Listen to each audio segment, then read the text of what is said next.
For today's video mga kachismis, gagawa tayo ng mango tapioca. Ito nga pala yung request ng anak ko. Sabi niya, mami gawa tayo ng mango tapioca dessert natin. So nagpalambot muna ako ng sago.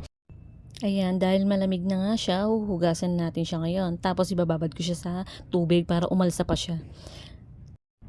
Naglagay nga pala ako ng 12 cups of water. Ito kasi yung katumbas ng 3 sachet na ilalagay ko na Mr. Gulaman. So ayan, nilagay ko na yung powder.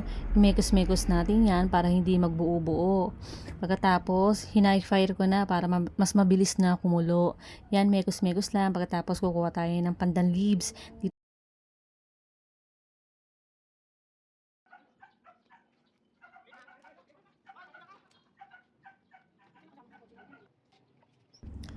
Mekos-mekos lang natin yan. Mekos-mekos. Naglagay na rin ako ng 2 cups na sugar para may lasa yung gulaman natin. Tapos ilalagay na rin natin yung pandan leaves na kinuha natin sa paso. Imekos-mekos lang natin hanggang sa kumulo siya. Ayan, kumulo na. Pwede na natin yung i-off fire. Pwede na natin siyang palamigin ng 100 years. Hehe, char!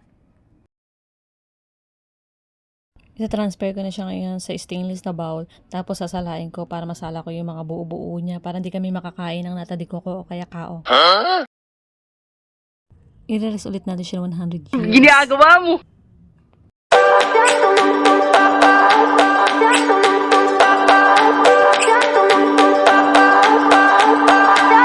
I remember when we were staring at a photo.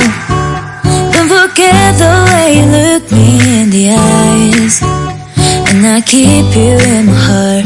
In my heart is where you are. I still think of you. I want you coming back. I remember when we were staring at a photo. Don't forget the way you look me in the eyes. And I keep you in my heart. In my heart is where you are. I still think of you. I want you coming